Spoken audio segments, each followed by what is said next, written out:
emergency for the first time in about... This is Jim, and Receiving this message. We are Ken Jennings and John Roderick. We speak to you from our present, which we can only assume is your distant past, the turbulent time that was the early 21st century. Fearing the great cataclysm that will surely befall our civilization, we began this monumental reference of strange and obscure human knowledge. These recordings represent our attempt to compile and preserve wonders and esoterica that would otherwise be lost. So whether you're listening from an advanced civilization or have just reinvented the technology to decrypt our transmissions, this is our legacy to you. This is our time capsule. This is the Omnibus.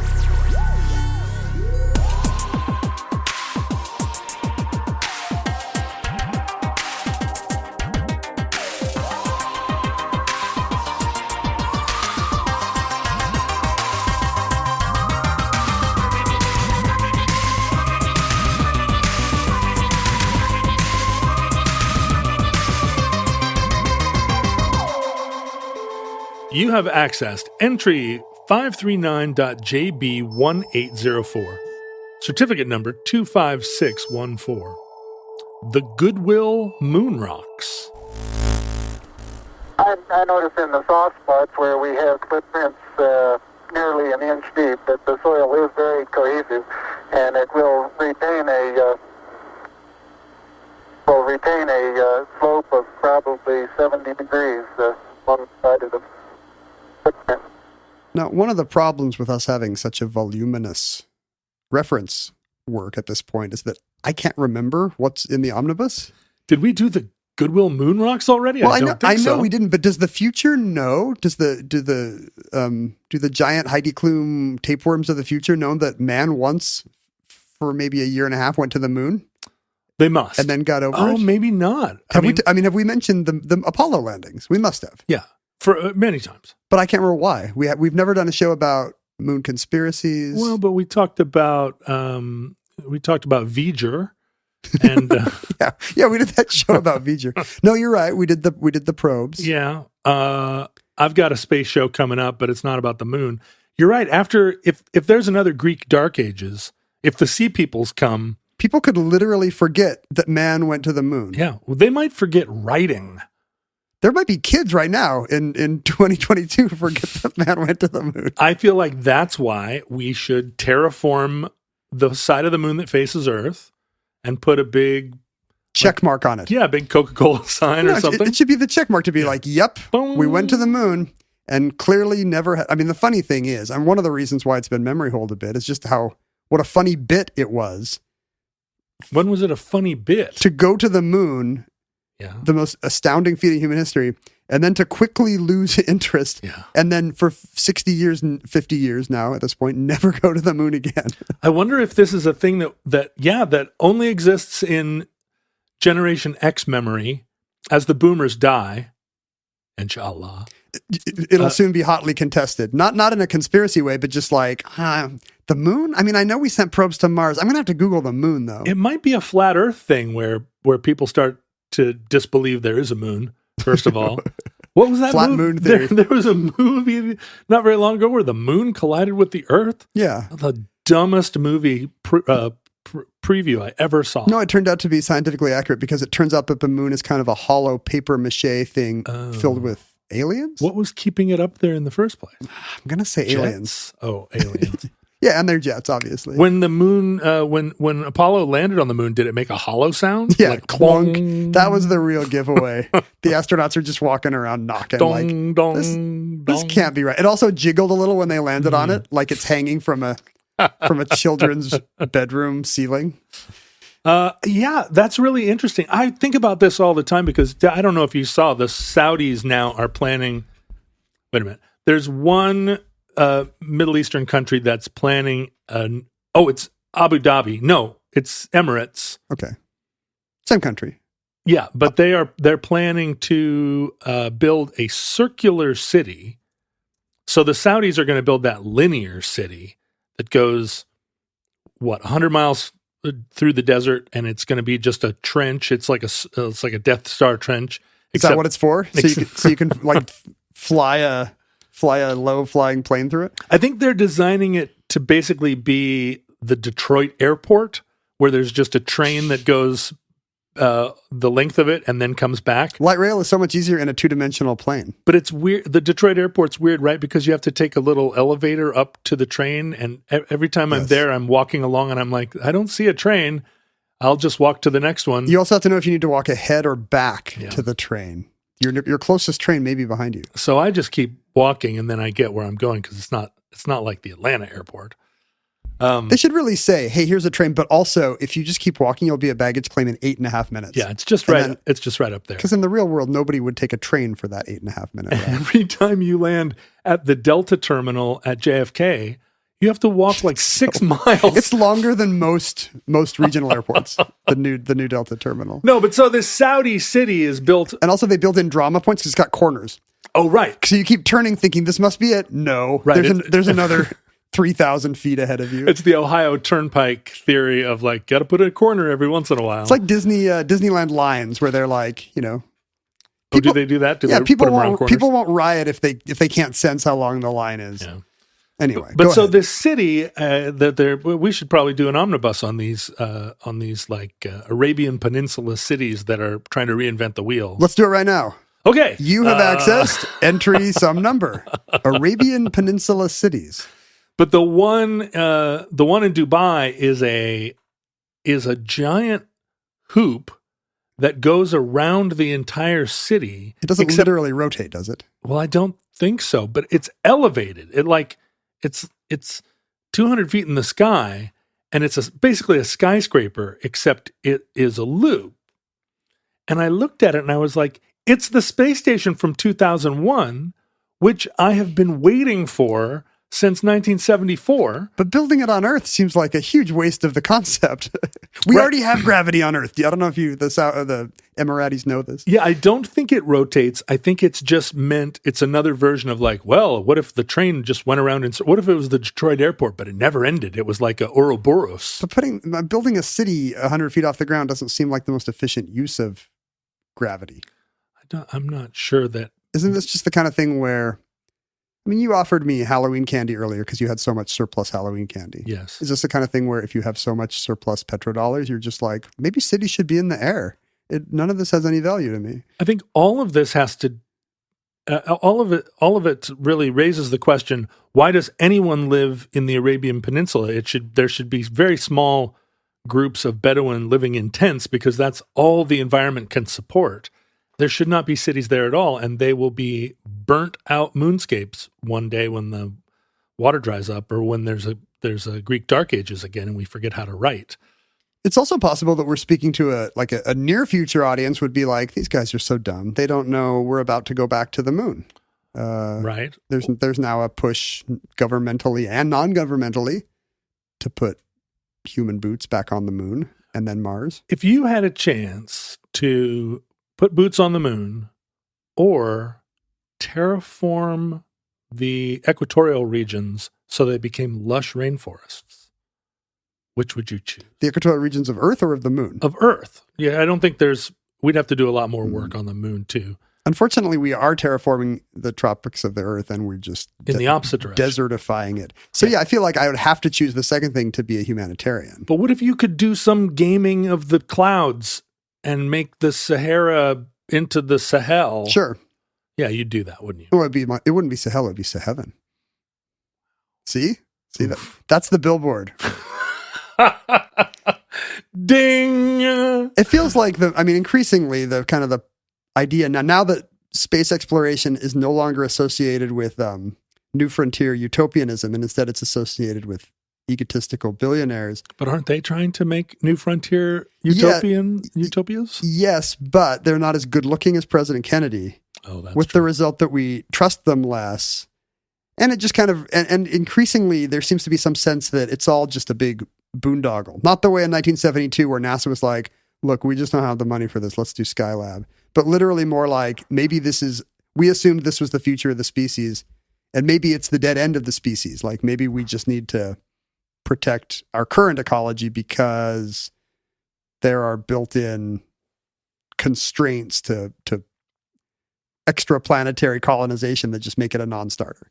We're living in a world where there are also 1 million Gil Scott Herons who would be, there'd be so many Whiteys on the moons that the government couldn't even afford to do. But it would be such a focus tested, multiracial group of astronauts this time.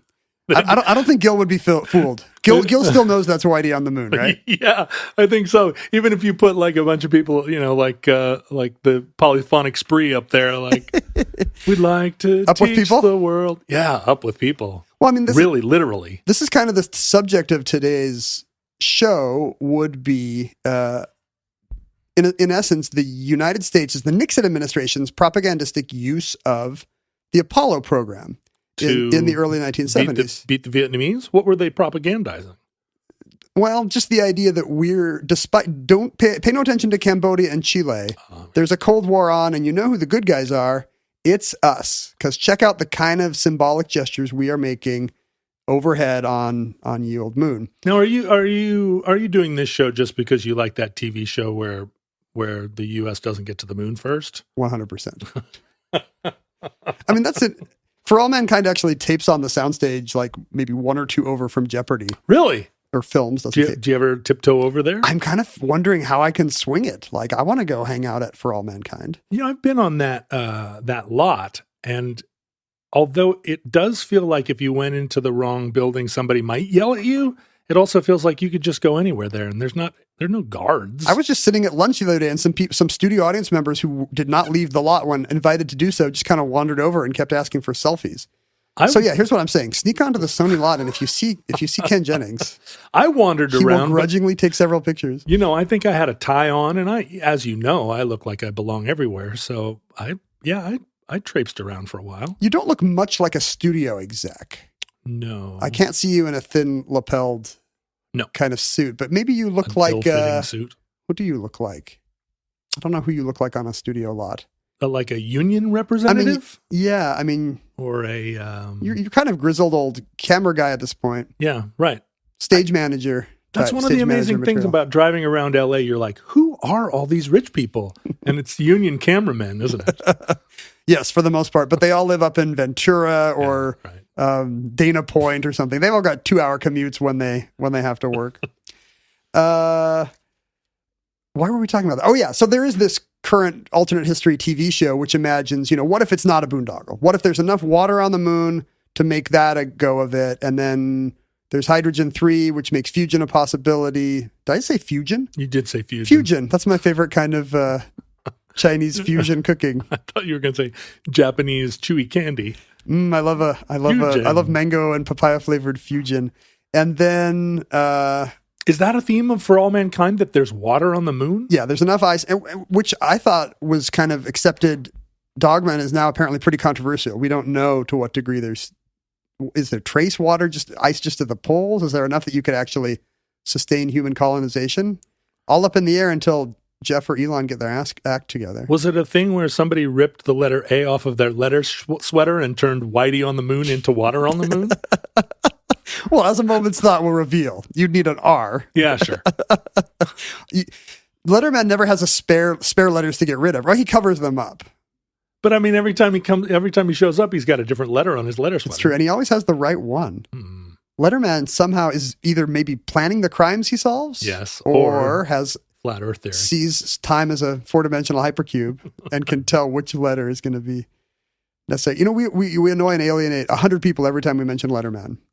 Why? Oh, all the people. Because they're like, what are they talking about? Taking the letter A from his varsity sweater. He turns Whitey back into water. Bum, bum, bum. Sorry, Millenniums. This is what you signed up for. I'm going to do a Millenniums show next week. So they get we can guarantee no electric company references next week. I don't know. Put a pin in it. We'll see. So maybe the good thing about the billionaires going to space is that they'll experience I think Bezos has already said this, that he experienced what astronauts call the overview effect. Yeah, right. Just the idea that big blue marble in space. Look, we're all just so fragile, and there's no boundaries up there, John. Yeah, you heard? Except for rivers and oceans. Anybody that's ever tried to get across the Eem. For some reason, the astronauts never noticed that. Yeah. But yeah, apparently there's this near universal psychological effect that everybody in space gets, where even if they are already kind of starry-eyed, we need peace, give peace a chance kind of folks, it really just drives it home in a visceral way that this is an urgent cause, the urgent cause of our time. I love that you're both sidesing billionaire space programs. Well, I'm just clinging to the fact that maybe the way to save them, Ebenezer Scrooge style, you don't send Elon Musk 3 ghosts and tell him to sell Twitter to the Human Rights Coalition. Right. You send him into space and either A, hope he doesn't come back, right, or B, hope that his heart grows 3 sizes that day when he has the overview effect. Yeah, but the problem is those tech billionaires already have the overview effect. They just think it's a crypto universe that they're going to remove all borders. They just think all these borders are gone, and therefore I should be right. the Federation of Planets. I'm going to hack this whole border thing. I'm going to hack the overview effect. Yeah. We now think of the moon mission as having these utopian lofty goals as articulated by President Nixon on all the plaques. Right. I read today that, you know how it does not say what date that astronauts landed. It just says July 1969. And I think one of the reasons to do that was in order to be able to more plausibly say AD, to sneak some religion onto the plaque. Does it say AD? It does say, yeah. It does say, July in 1969 AD. Because I guess maybe if you do the whole date, it sounds weird to add AD. But if you just kind of do the year.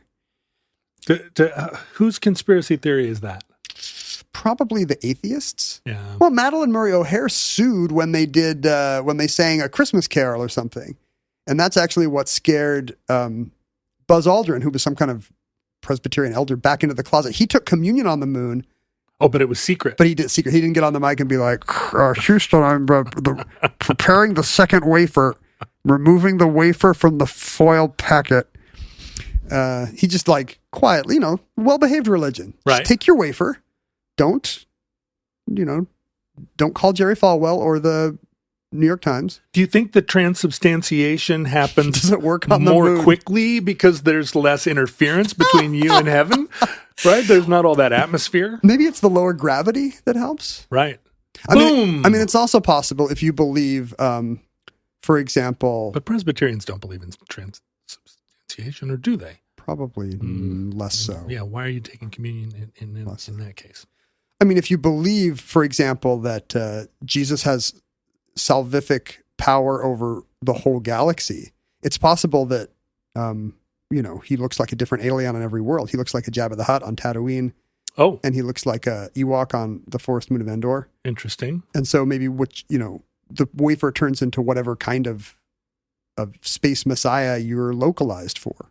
Oh, yeah, sure. So if you take a wafer on the moon, you don't know what you're ingesting. Here's a question, and I'm sure you're the best person to answer this. 100% on Earth. If you are in heaven, are there places like under heaven that you can't see? Do you have to like infrastructure, like access tunnels and whatnot? Yeah, or just like places in the universe where you would have to have a hole in the floor of heaven to look at those places? Is there? I mean, heaven's got a flat floor, It right? does. In Talmudic literature, you can actually see the top of Jacob's ladder sticking up through the ground. Oh, there you go. And you can see the machines that God uses to sprinkle manna. Uh-huh. So there does seem to be that's a machine. Well, I don't know if they would call it a machine, but yeah, whatever the device is, the manna sprinkling miracle box, you can see that. The implication seems to be that there's a layer of heaven, and then below that there's sky. So you don't want to drill through. You'd be like Wile E. Coyote. Right. Just standing on, finding out you're on a cliff. But like, what if there's a planet, like what if Endor just is behind the throne of God? So you'd have to look around it to see it, which would be weird, right? Like that wouldn't be cool. Like you're craning your neck around the throne to see like if God has a throne that are behind located in heaven in 3-dimensional space, something's behind it. Yeah, something's behind. It's like an arena show where do you seat people back there? Do you put up a curtain?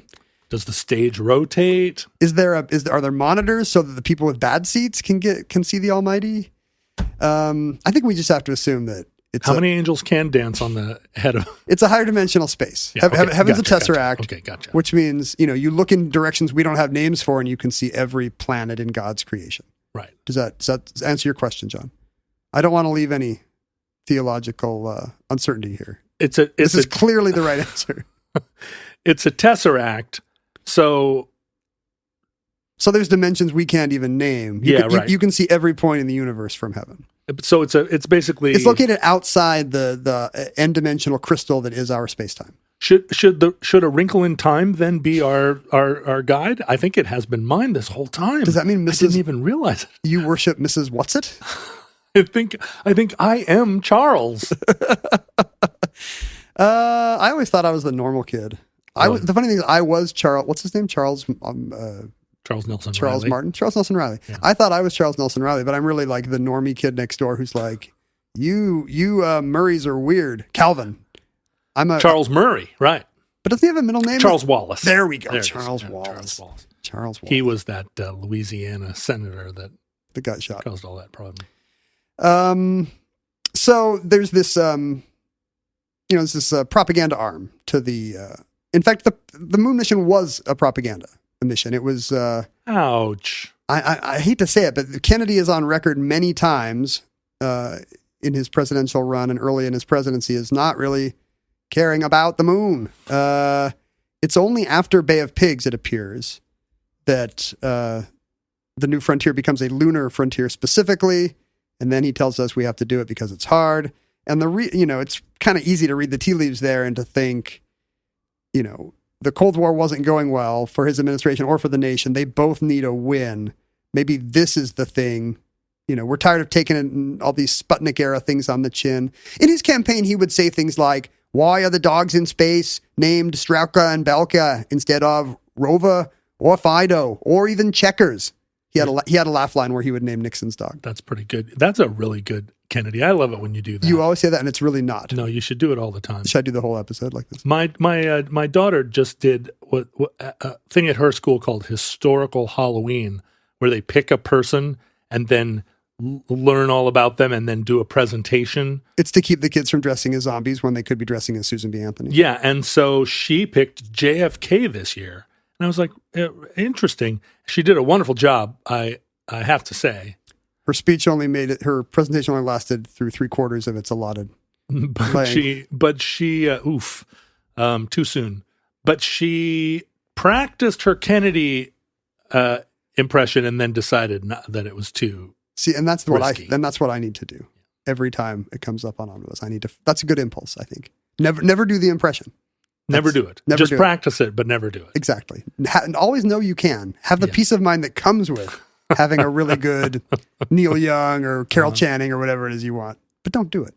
I made too many test stores models of Saturn V rockets to accept that it was all a propaganda stunt. Well, there's certainly the technological aspect. Like, it's a very real problem if engineering-wise you're falling behind the Soviet Union. Right. But that's, to me, that's what explains the moon race is really we should have the rocket technology and all the rest. You don't think it's the culmination of human ambition? Here's my evidence for this.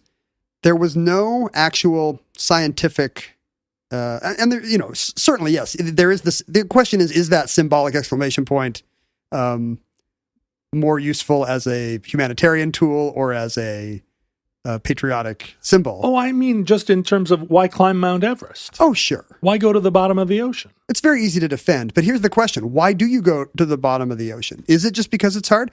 There was no actual scientific mission for the Apollo astronauts until fairly late in the program. It was a NASA engineer named Max Faget who famously said at one point, look, it wouldn't look very good if we went to the moon and don't have something to do when we got there.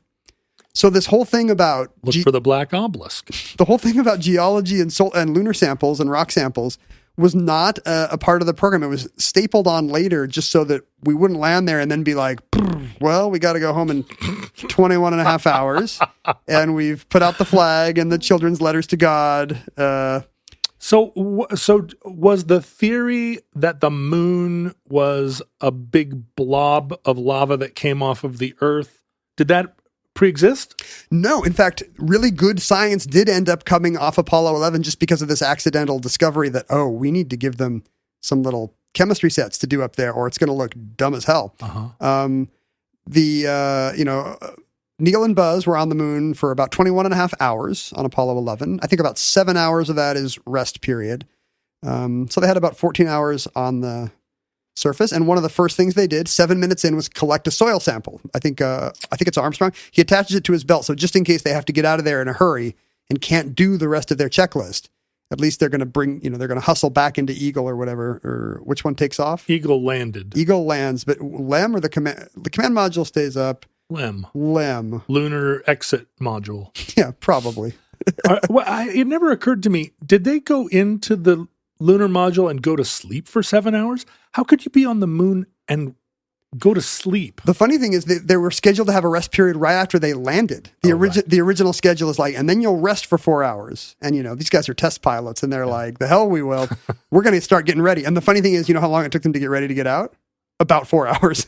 Really? Yeah, they end up not doing the footprint for another 4 hours just because they had to get their belts tightened. Everything was slower, and that included the all the samples. They had scoops and tongs so they could lift up powdery stuff. Scoops and tongs is my legal representation. Scoops and tongs, attorneys at law. It sounds like two devils in a very tired C.S. Lewis work or something. Scoops and tongs. Scoops and tongs. They just want you to sin, John. They also had hammers and core tubes, so like metal cylinders that they were going to hammer into the moon's surface. The problem was all this stuff, you can't bend over in those suits. There's the gravity problems. All of it was much more cumbersome than anything they had tested for. And so they had some of these core tubes on some of these missions were designed to go like 70 inches down. They were long telescoping things.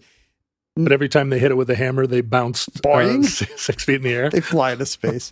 No, the moon, they popped a hole in the hollow moon. Oh, of course. And went... no, like at one point, like Neil realized, Armstrong and Aldrin realized they could not get more than 6 inches down. So they were getting very shallow core samples. But they brought home like almost 50 pounds of rock, 49 point something pounds of rock. And immediately they built changed. a sandcastle. Yeah. They were trading rocks in the command module on the way home. Michael Collins was like, well, I don't have any rocks. You need to give me one of your Aggies. No, scientists immediately see that it's basalt, a volcanic rock, an igneous rock, right, and breccia, a rock that gets, what happens when an igneous rock gets shattered. Tell me. Well, you get breccia. Oh, sorry, breccia. It's right there in the name. That was not a question. That was like a positive phrase or some kind of subordinate clause. And they were dated to 3.7 billion years old. Okay. So suddenly the moon, which we had thought, well, maybe it's just some blob of undifferentiated cosmic debris, suddenly we know that it was once a big magma ocean. So that changes all our science and is kind of the beginning of our modern day theorizing that maybe it was the Earth's core that got hit with a blobulator. Earth gets impacted by some kind of giant Mars-sized thing. Right. A bit of it bloops out, and then the spinning and the gravity makes it back into a sphere as it cools. Mm-hmm. And then we didn't even know if the craters on the moon were volcanic or not. And the fact that they were breccia, they were caused by impact, proves that they were all meteorite impact. And 3.7 billion years was an eye-opener because that was older than any Earth rock we had at this point. So now the moon has an age and it's incredibly old. Later missions came back with rakes and electric drills. We were essentially taking most of them hotshot test pilots and making them act like quarry miners in the world's worst. The quarrymen. Quarrying wardrobe. The quarrymen, if you will. And they didn't like it. We did not send a geologist until Apollo 17. The very last mission was, by me, I mean the human race. We, yes. I don't speak for the Nixon administration, and I'm not speaking as an American here. We sent the first geologist, Harrison Schmitt. Who was actually interested in moon rocks while the other guys played golf. Well, that's kind of the funny thing that actually happened. Because all these guys were just, because the mission had been set up to just like beat the Ruskies, and then with the science kind of the geology tacked onto it, obviously they were all test pilots. They were all military guys. And when a few scientists got added to the program, they were like, what? There was a chemist in the command module on Apollo 12. And then there was this geologist guy, Jack Schmitt, on Apollo 17. Yeah, what would they even talk about? Exactly. They can't talk about tailhook. Yeah, they were always talking about tailhook. The military, the test pilot astronauts had to go to these geology classes, and they hated it. It was like guys writing on the board, Feldspar, Fe3, Si2, writing all these formulas, and the astronauts are dutifully writing these down because they're military, and they're just like, this Straight up. Sucks. Did you take college geology? I did not. I Did you? did, and I really enjoyed it. But it was You couldn't be an astronaut. well, but it's the problem with a lot of that college science where 2 years later I couldn't remember a single thing. But at the time I was like, oh my God, I know it all now. I feel like if you got into it, you would have found by the second year classes, you're like, this sucks now. Like, it's the intro to the science that's super fun, and then advanced geology. Nah. But like I'm gonna hear from geologists. Washington and Oregon are so full of interesting geological things that it just felt like, oh, field trip, check it out. The astronauts did take field trips. That's what saved it. So there was at first there's all this bad blood, like, really, we got to take this Jack Schmidt guy and turn him into an astronaut? This is bull. So all these kind of right stuff, aviation bar guys think this geologist is going to hold him back. And Schmidt is like, you know what? You know what we're going to do? We're going to make science fun. Wow. He becomes the Bill Nye of NASA and says, look, let's all take field trips. Let's go to Iceland and see what a moon-like volcanic landscape looks like. Let's go to Arizona and go to that Barringer crater and look at what meteor impact breccia looks like. Who empowered this this geologist to, like, all of a sudden take over this space program? Yeah, why are geologists running the space program? Geo means Earth, buddy. Stay in your lane. Apparently, nobody else cared that much, and he brought in his own mentor, like his academic guy, a professor named, I think, Leo Silver, who had kind of been his inspirational, geological guide. And this guy was like, here's how we make it fun, boys. We're going to Iceland. And then the funny thing is, it turned out to be, we need a movie about this, with the training montage where the astronauts get super into science and are like, Professor Silver, I found one of these. Is this Micah? No, Buzz, that's petrified wood, but you're doing great. Keep at it. So the astronauts gradually became trained geologists and got into it to the point where the Latin mission motto of Apollo 13 was Ex Luna Scientia. From out of the moon comes science. Like, they had really come around to, we're kind of futurists. Yeah. And this is our job now. It's no longer just kind of macho flight jacket stuff. But how much of that was like, we're going to mine the moon? I wonder. Yeah, you don't really... I mean, at the time, it was so impractical to get stuff back. And to this day, it is. Yeah. When you hear a billionaire talk about how we'll just put all the industry in space. But if it's full of diamonds... Well, then... Or you just plutonium. slip some into your pocket. Yeah. Or hydrogen-3. That's the premise of our favorite Apple Plus show that's not Severance. All told, the 6 mission... Well, wait, is it 6 if you count Apollo 13? No, it's 6 if you leave out 13. The 6 missions that landed on the moon brought home 842 pounds of stuff they didn't leave with. Moon, regolith, and core samples, and all the rest. There's at least that much Chinese food left over in my fridge right now. Earth got 842 pounds fatter in the early 70s. Except we kept leaving all that space debris on the moon. That's true. All the landers. It was a trade-off. I wonder. But then Elvis is getting heavier at the same time. Yeah. So it's hard to say what the equilibrium is. No, people are going to yell. Elvis obviously was using molecules that already existed on Earth. And he returned to the soil. He was not eating regolith. On December 13th, 1972, Eugene Cernan and Jack Schmidt, the Apollo 17 landing guys, are completing what turned out to be humanity's last gasp on the moon. 72. 50 years ago. We talk about committing to the bit. It would be like inventing the telegraph and then being like, yeah, the Pony Express is more fun. Is this episode coming out right on the 50th anniversary of this event? Yeah, we're like 2 weeks away. This comes out in mid-November. Yeah, December 13th. We are like less than a month away from the 50th anniversary of man actually decamping, getting his act together. Sorry, the human race. Well, we were going to build an airplane that made it all easy to go back and forth, reusable airplane, right? We didn't intend to never go to the moon again.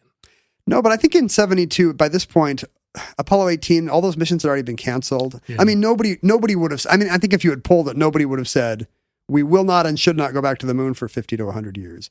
But it was clear that the public's interest in the mission was fading, and all the money had been diverted by Congress, and NASA had decided, well, we'll say Skylab's the future and see if nobody notices. And so it's kind of bittersweet. These guys are leaving what is now the last scheduled moon mission. And they pick up a brick-sized rock, sample number 70017. And this is part of a prearranged PR campaign. Gene Cernan says, to an audience of nobody, this is no longer live telecast, we'd like to share a piece of this rock with so many of the countries throughout the world. He talks about, representative little children from all over the world have been brought to Houston as punishment.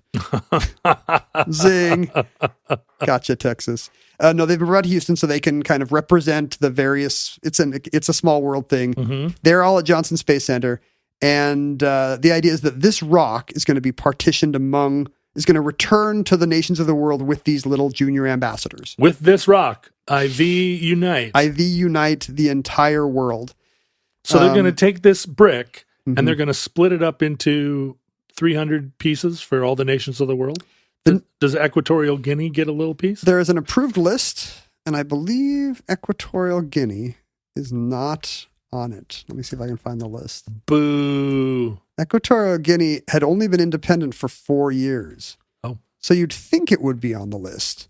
But in fact, the Nixon administration announces that there is an approved list that 135 countries will be getting a little tiny fragment of this moon rock.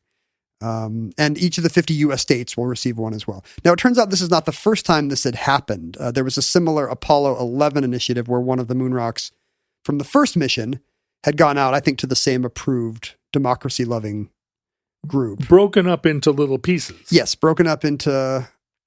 And put under glass. I've got great news for you, John. Equatorial Guinea is on the list. Yeah. They deserve it. The Soviet Union, interestingly, is not. They can get their own moon rocks. Well, they can, but China can't, and China's not on the list. There does seem to be an effort to exclude the other girls. Well, look, except we got Eastern Europe, Poland.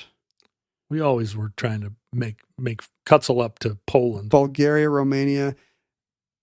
I mean, it's not clear what qualifies you for this. Oh, no, I'm sorry. It's alphabetized weird. China is on the list. Okay. So it's pretty universal. It seems like maybe some dictators are not allowed. Zaire is not on this list, for example. I'm sure, who are your worst dictators in 1972? Oh, so many. Starting with Nixon. It's got to be left wing, yeah. Not counting him and all his approved ones in Bolivia or wherever. I mean, Mobutu's pretty bad. Let's see. Idi Amin. No, Uganda's on the list. I'm probably off with the dates. This is when Ceausescu was still like buddies with everybody. Yeah, Ceausescu's our buddy. Yeah. And interestingly, Ceausescu is part of our story because these all make their way back to the various heads of state.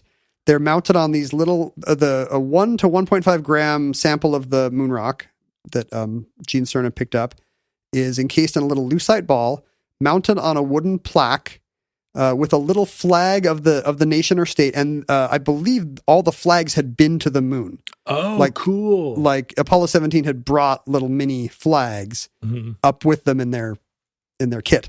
And so this is here. Hey, Canada, here's a Canadian flag that's been on the moon. Hey, Mozambique, here's a Mozambican flag. And if these heads of state look into the moon rock, does Sauron look back? They can all see each other and the watcher, Uatu, who's on the moon surface, not acting, but merely observing. And then there's a plaque that says, this fragment is a portion of a rock from the Taurus Littrow Valley of the moon. It is given as a symbol of the unity of human endeavor and carries with it the hope of the American people for a world at peace. The thing about the plaques is they look chintzy as hell. If you look at pictures of them, I mean, in general, maybe, we know what basements looked like in 1972. Yeah. And this plaque very much has the same kind of paneling vibe. Paneling. And maybe it just looks like what your Little League trophy would have looked like in 72, but does it have like a singing bass fish on it? Just take those old records off the shelf. It's got a Richard Nixon that turns his head to you and sings, "Don't worry, be happy." But just the gold, the typeface isn't inlaid. To me, it looks worse than a sports trophy of the era. And I know I'm a little younger, so I'm picturing a late 70s sports trophy, Pinewood Derby or Little League or whatever. What are they called? Just look up one. maybe Apollo. The Wikipedia entry is Apollo 17 lunar sample display, although the rocks are usually called the Goodwill moon rocks. Oh, look at those. The plaques are kind of. I mean, Yeah, I'm those- sure they're not just cut out pieces of paper, rubber cemented onto a piece of varnished plywood, cheaply varnished wood, but it sure they- looks like they are. Yeah, they do. It's not gold inlay lettering or anything. It feels like it should say a clean desk is the sign of a sick mind underneath it, or how am I supposed to soar with the eagles if I have to work with the turkeys? It's kind of got this sans serif font that, like, World Book Encyclopedia might use for a sidebar. The typewritten text looks like it was typed with a selectric on a piece of paper and then cut out with scissors. And that must not be what it is.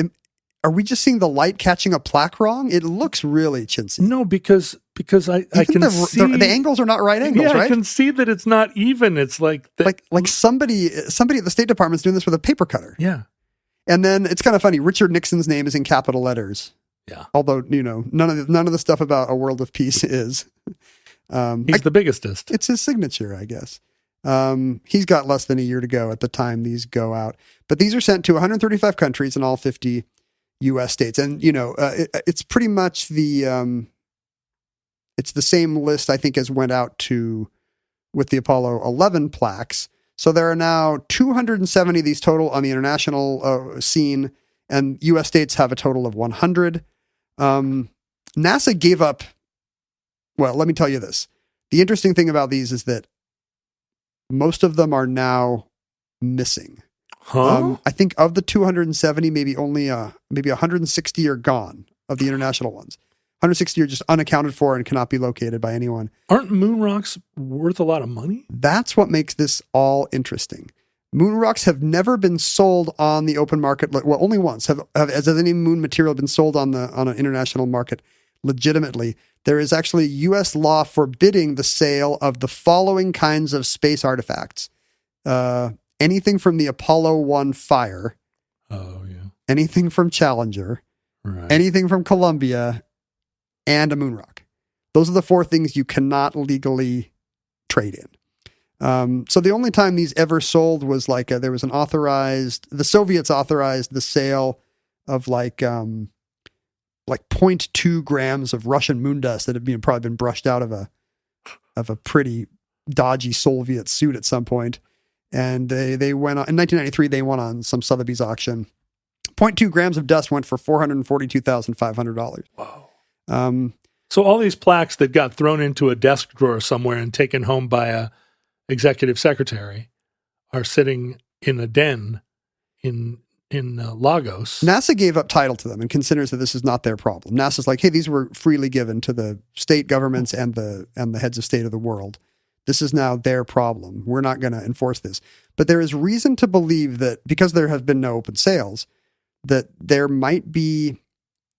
these might be incredibly valuable artifacts. The benchmark that's usually used is between $5 and $10 million. And that comes from what I can tell is an unsubstantiated story about Nicaragua's Goodwill moon rock, which was, in this version of the story, sold to a wealthy Middle Eastern potentate of some kind for between $5 and $10 million. The story later got out, apparently when that same moon rock got into the hands through resale of a Vegas casino owner who I think at some point displayed it. He had like a moon rock cafe, which would be like maybe the Hard Rock Cafe, but with moon rocks, but with the moon instead of, Roger Daltrey. But so the Hard Rock Cafe tries to get you in there by putting up a bunch of jackets. Yeah, and dumb things. Guitars. The Moon Rock Cafe would just have the one moon rock. And it's a pebble. It's 1.2 grams? It's pretty underwhelming. Maybe he would have other space-themed stuff in them. But anyway, this apparently was displayed in the U.S. for enough time that this was substantiated that it got out of Nicaragua somehow into the hands of this guy who, the story goes, paid $5 to $10 million for it. So all the subsequent wheeling and dealing over these just hundreds of missing moon rocks now takes for granted that you can get a nice seven-figure check for each one. And most of what we know about this comes from a NASA Inspector General's agent. NASA has an Inspector General's office. Yep. Their detective space detective Mm-hmm. is was in the late 90s, a man named Joseph Goodhines Jr. Didn't you get in trouble for calling a Terry Pratchett character a space detective? I did. I said space detective, and then there was a lot of debate about it. Whether you should be killed. Well, no, it was one of those fan service debates where they all were really mad about it, and then at the end concluded that, yeah, I guess he's a space detective. Well, this dude really is a space detective. Wow. NASA has a group of people. I mean, most of their job is going after the big fish, which would be Grift. embezzlers at aerospace companies. Right. You know, who at Lockheed Martin has decided to pad the deal by this much and bought a Corvette, you know? So that's what their main job is. But he has more interesting stuff. There's a lot of this color comes from a great article that a journalist named Joe Clark wrote for The Atavist in 2012 about Goodhines's quixotic quest, Mm-hmm. or quest, as I guess you would say. Chaotic quest. A chaotic quest. He tracks down this guy who's been impersonating an astronaut for years and even gets into mission control. He's like in front of he'll see the big board. He's just hanging out here telling people, oh yeah, I was an astronaut, top grade S1 back in the 60s. And it turns out he's just made up all this stuff. It seems like they could just open a binder that was lying there on the desk. And because I've been inside of mission control. The real one or the replica one in Florida? Both. I've only been in the replica one. Oh no, there's the original real one in Houston, and then the one that's operating now and talking to the ISS. I've been in both of them. Oh, I've only been in the tourist one at Cape Canaveral. I went to the real deal and sat there and pushed all the buttons. If you're in Houston, I know we talk about how terrible your city and its cheating baseball team is, but if you'd like to give me a tour of the Johnson Space Center, take us both again, because then I could walk Ken around and be like, "Oh no, look over here! Don't use this candy machine. No. This one's always out of Snickers." The last time I was here, I sat in this chair. This plant's not doing so well. So apparently it's a plot point in For All Mankind that security's not great at the Johnson Space Center. And apparently that is true in real life because a lot of his job was, finding these grifters and impersonators. And a lot of the grift had to do with moon material and fake moon material. Really? People would just sell any old dust or desert rocks and claim that they were moon rocks. And, but there would be no way for moon rocks to get out. So all of that, there was no legit. Look, like people brought back a ton of stuff on their stuff. So all it takes is, I think a lot of the speculation about this is it was just some functionary at NASA just pocketing, scooping some dust into their hand off of a table and being like, lol, I've got some moon dust. But it would only. And at some point their kid is like, hey, how much do you think that's worth? It would only be useful if there was like a documented provenance, right? You can't just be like, oh, I used to work at NASA and here's some dust. Except if you're selling to some shady private collector or Saudi oil guy, like maybe it's understood that there's no way to prove it. And a lot of it is happening at lower levels. It's like, hey buddy, you own the biggest Mercury dealership in town. You know what my dad has? Right. A moon rock. Or does he? So there's this whole trade going on, and it's not a priority for his bosses, but this Goodhines guy really gets a bee in his bonnet about this trade in moon rocks. He decides to put in, and he starts to do the work. Later in his career, he ends up teaching at a for-profit university, and then Are there non-profit universities?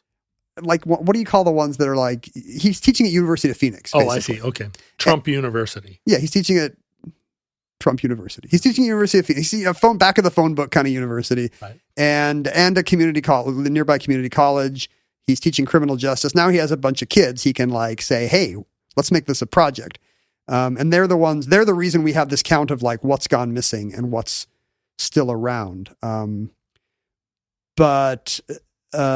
is there like a cooler somewhere where the authentic moon rocks are just sitting there like in safe deposit boxes? Well, sure. NASA has storage facilities. Yeah, but what are they doing with them? And just sitting on shelves? And in a lot of the cases, it's Raiders of the Lost Ark. A lot of the ones that were given to governments, even the governments still have them. Sometimes they're not on display. Right. A lot of them are.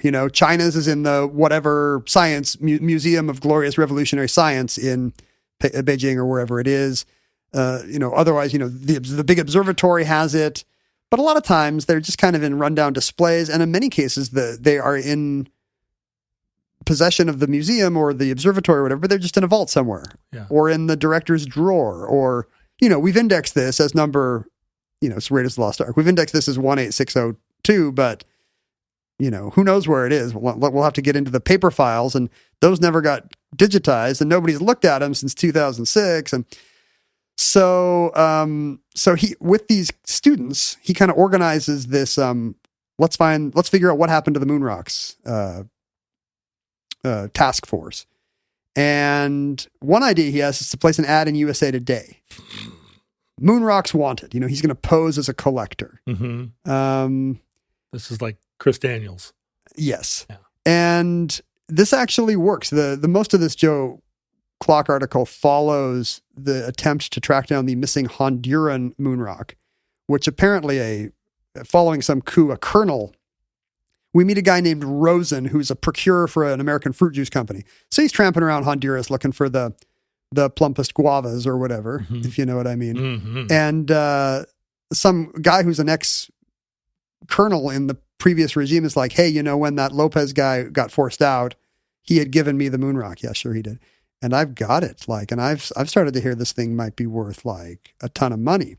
This guy's just a fruit buyer, but he's like, oh boy, the Honduran moon rock. Mm-hmm. And he's like, well, I can get together $10,000 now, and maybe I can get together $50,000 more. And in the end, he can't. In the end, he can get together $5,000 more, but he still ends up meeting this ex-Honduran military colonel at a Denny's by the Miami airport.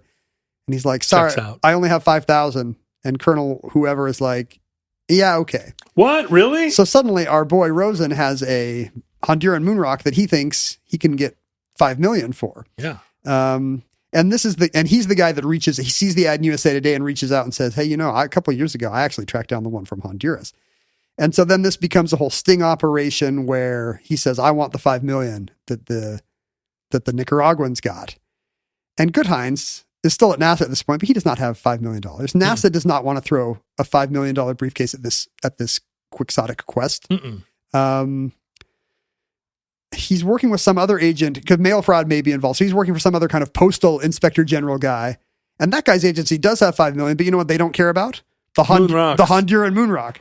So nobody will pony up the briefcase of cash necessary to get back this one of a kind treasure. Now, why do they want it back? Because they had given it away. They said that they'd given it away freely, right? So this was, this is all just one guy, one kind of eccentric law enforcement guy's white whale. It's like that guy in Andor who is just like, I'm going to catch this guy. Yes. Or the guy in every serial killer movie who's like, your bosses have moved you to another case, Callahan. Well, I'm still going to get the Zodiac,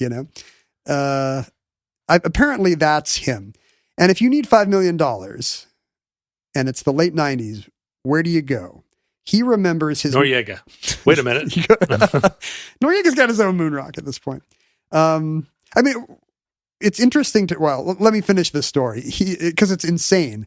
He remembers his Marine father talking about, who's a good patriot and has a ton of money is the guy that was running electronic data systems in 1979 when those guys got taken by the Iranian whatever, some hostage situation. This is the guy that put up the money and got on the plane and got them out. You need to call Ross Perot. That's exactly right. No, really? Yes. He calls the CEO of EDS and says, hey, this is kind of weird, but a NASA moon rock has gone missing. I know where it is, but I need $5 million. This seems like exactly the kind of patriotic quest that and a half an hour later, he gets a phone call and it's like, Joseph, this is H. Ross Perot. And Perot will absolutely give him a $5 million briefcase in order to get this guy. Wow, 100%. So there's a meeting at another Denny's probably, and the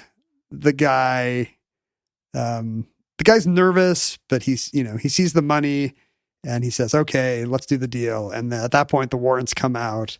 And Rosen, apparently, Mr. Fruit Juice almost looks relieved, like, why did I ever get involved in this? It's the curse of the moon rock. But what do you do with the moon? What are the legal issues involved? This somehow winds up in a Florida district court.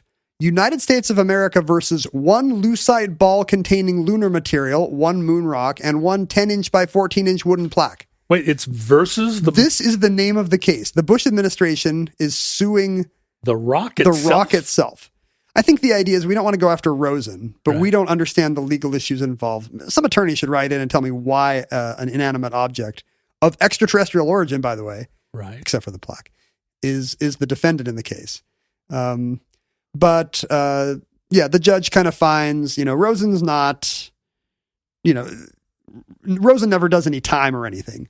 But there actually is a court case to determine what's going to happen to this rock. I believe it's returned to Honduras at one point, but it's like the U.S. government re-extends it as a goodwill gesture. And Rosen doesn't get his $5 million. He's out $5,000 plus legal fees. That's right. He's out whatever he gave to the mysterious colonel in the jungle. Wow. So look, kids, this is why we can't tax the rich. don't trade in moon rocks. Also, fakes are easy to spot. It turns out because the moon has no atmosphere. So the second you see anything oxidized in your rock, you just take it to any university and, Right. some junior college guy could chip a bit off and be like, nope, that's oxidized iron. This is not moon rock. Now, what about meteorites? They're also worth a lot of money. Yes. And they're much more common, right? Yeah, and I believe there's no prohibition against selling or trading those.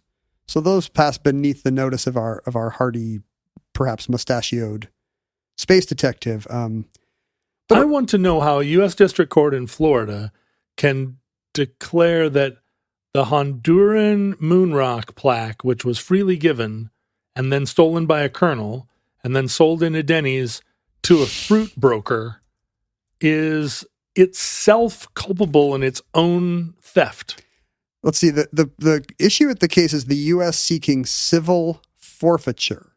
Right. Oh, I see. It's like one of these drug fees. I guess the thing they could have got after Rosen for, and this is what they were trying to get him to say when the feds were cozying up to him, was like, how did this get into the country? Because that's the violation, basically. You smuggled in contraband into the U.S.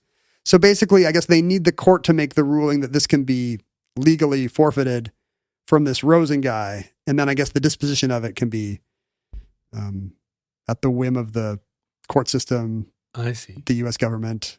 This was at a time when we were seizing a lot of stuff coming in from Honduras. But few moon rocks. I mean, it's true, a lot of powders, but none that was actual extraterrestrial dust. So over the years, Goodhines has been able to trace quite a bit of what happened. I mean, a lot of the problems you were giving, as we've gestured to, a lot of these were given as gifts to Muammar Gaddafi. Right. There's been a lot of turmoil. That one's gone. So not the nation of Libya, but like given to the head of state? Well, the thing says it's been given to the head of state.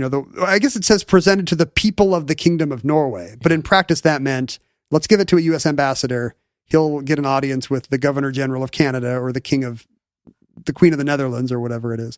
The one that Ceausescu got, since you mentioned him, actually wound up in an estate sale after his death. There's a record that, because nobody really knew about this stuff until Goodhines started in the 21st century. A retired Goodhines started making it a community college extra credit project. And then people were able to find a record of, well, it looks like Ceausescu's was sold in an estate sale after, Romania went belly up. Franco's grandson said his mom had it for a long time, but she then sold it. In many cases, there's documented theft. Cyprus is an interesting one. In 1974, just at the time that these are going out, I think maybe the same month that the moon rocks are going out, a U.S.-backed Greek coup, right-wing coup in Cyprus, leads to a Turkish invasion in Cyprus, leading to the partition we have today. And in fact, the following month, the killing of the U.S. ambassador. The U.S. ambassador is killed. So not only is the guy we gave the moon rock to in a body bag, it's not clear what government to send it to. So the Cyprus one never even made it there for boring geopolitical reasons. It's still sitting in a State Department file cabinet somewhere? One would only assume. There was a fire at the Dublin Observatory that held Ireland's moon rock, which means that... and then the moon rock birthed a dragon. Goodhines' boys and girls at his How to Get Away with Murder gang at some community college in Arizona have been able to trace that one down to the exact landfill where it is. The Finglas landfill outside Dublin. No way. Somewhere under millions of tons of trash might have a $5 million. It does have an Irish moon rock that might be worth $5 million. This is like that guy that threw away the disk drive full of Bitcoin. It's exactly like Bitcoin, except you'd get a moon rock instead of something that doesn't exist. You can't forget the password to a moon rock. The U.S. states, even many of the state ones are gone. Whoa. Washington's, I'm happy to hear, is in the Historical Society in Tacoma. Okay. where I've never been. Oh, it's good. And I believe it's on display. I've been to the Oregon one, but I don't think they have the moon rock. The Alaska case is very interesting because it turned into one of the captains from Deadliest Catch, a guy named Coleman Anderson, turned up with the moon rock and was trying to find a buyer for it. How the hell did he get it? Well, it turned out he was the stepson of a guy who used to work at the Capitol, who had some crazy story about the building burning down. And let me see, they were displayed in 1969. Wait a minute, 69? That can't be right. Oh, the Apollo 11 one from 69. No. The Apollo 17 one never got to the museum. The museum, there was an Anchorage museum, an arson at some Anchorage Science Museum in 1973, which you no doubt remember. Oh, yeah. And this guy had it turned up at a local aviation museum, and the curator there said he had found it in a fire. No. The only aviation museum I can think of is there's one on Lake Hood that used to be really prominently visible from the road to the airport, that just had like this total jumble of old fighter planes kind of all on top of each other. It was basically just a shack. I can't think of another aviation museum in Anchorage. It was a transportation museum. I guess that's one way to think of spaceships. So it's right there next to a covered wagon. Yeah. There's a moon rock. A local guy named Phil Redden curated it. I wonder, I guess they had taken a tour of Alaska, and then somehow his little museum wound up with it. It was arson in that museum that destroyed everything. Oh. And I guess it's his ne'er-do-well stepson, who went on to become the Deadliest Catch king crab captain, who says he went to help his dad clean up the debris and found it in the rubble. Other museum staff said they actually saw the moon rock displayed after the fire, and Coleman Anderson apparently just walked out with it at some point. So then it turned into a whole legal case. It's now been returned to the people of Alaska. Thank goodness. You'll be happy to hear. The people of Alaska have suffered enough. The BBC article I read about this really makes a point of how ugly the things are. Like, really? You're going to pay $1 million for this art object that's just they talked to an art gallerina who's basically like, what, you're going to display that thing? Like, hard pass. But the Saudis have a very different sense of style. Right. And it's just what it symbolizes. And the fact that nobody can have it. It's like having a American Express platinum or obsidian card or whatever. You've got a thing that people say you can't have, including governments.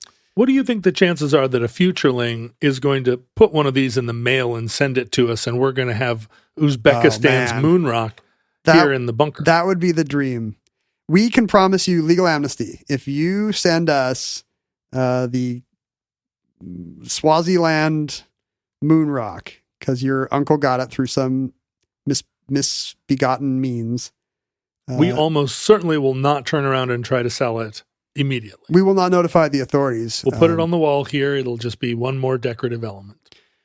We'll put pictures of it on the Patreon so everyone can enjoy it, who has chipped in. There's a lot of wood paneling in this basement already. It would blend in down here, actually. But there's hundreds of these still missing, both foreign and domestic. It just seems like one of those. I mean, you've got those dum-dums driving around the South in their truck looking for old rusty road signs. There has to be, and all the art thieves and all the global, people looking for wax cylinders with blues music on it. Like, how is there not a subculture of people traveling the world? It feels like these would actually be really easy to find, because they are going to be in the living room of a retired undersecretary of the Interior. Exactly. If you know about the shadowy demimonde of moon rock trading, we would like to know more. I think it's funny that they're called the Goodwill moon rocks, and today you might actually find one in a Goodwill. And that concludes The Goodwill Moon Rocks.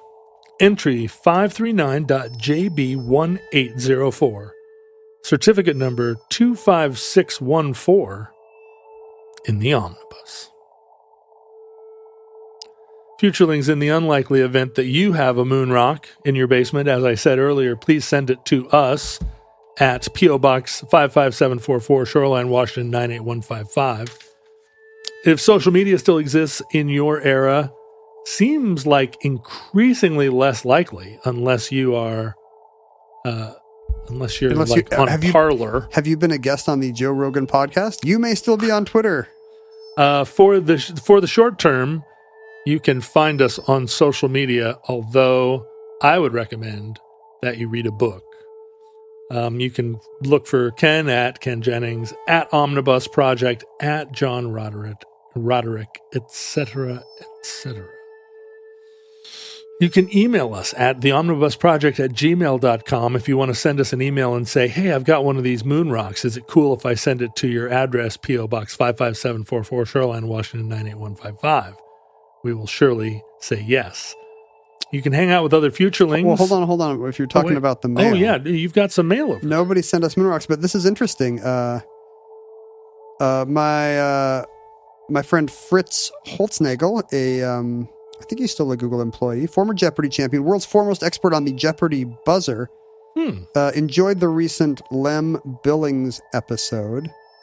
He sent us a postcard. This is appropriate, with a picture of the now declassified bunker that you can tour at Greenbrier Resort in West Virginia. It's an old Cold War fallout shelter. This was once a relocation facility this was Mount Thunder or whatever they call it. This is where you send Congress.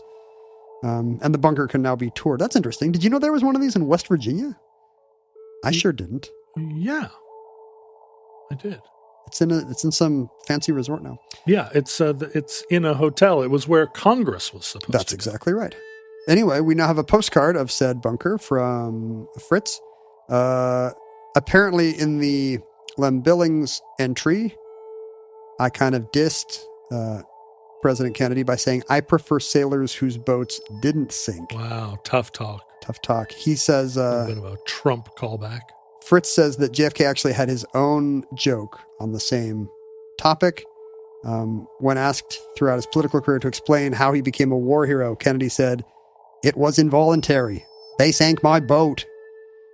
So, he did the same joke, basically. Sank my battleship. Oh, no, maybe he's not at Google anymore because this is coming from Boston. But you can live anywhere and work anywhere now. It's true. And I bet you Google employs like 800 people in Boston and we just didn't know it. Because, it's kind of a big college town. Thanks, Fritz. I didn't know he listened to the Omnibus, but like many smart people, apparently he never misses one. If you are unable to send us a moon rock, there are other ways that you can support the production of Omnibus. The best way is to go to patreon.com/omnibus project and pledge a small amount of money to help keep the show on the air. Beyond the good feeling you'll get from supporting your favorite pan-chronological research project, you'll get amazing perks undreamed of by most listeners. When we do get our moon rock, should we break it up into... they've already broken that brick up into hundreds of little crumbs. Should we break up our crumb into 1,200 pieces and give one a tiny molecule to each Patreon donor? I feel like if we break it up into tiny pieces, we should sell each one to a Saudi investor for $5 million. Because it seems like the $5 to $10 million isn't like contingent on how big it is. It's not size relevant at all. Yeah. Why would you sell a 2-ounce rock when you could sell 10 0.2-ounce rocks? Exactly right. Question mark, profit. Listeners, from our vantage point in your distant past, we have no idea how long our civilization survived. We hope and pray that the catastrophe we fear may never come. I hope the moon never crashes into the earth, and then we find out it was hollow and filled with raccoons or whatever. Well, spending time on social media right now, I'm kind of anxious for the moon to crash into the earth. You want the space raccoons to finish us off? Let's just speed the collapse. We had it coming. Burn it down. If John is correct and the worst comes soon, this recording, like all our recordings, may be our final word. But if Providence allows, We hope to be back with you soon for another entry in the omnibus.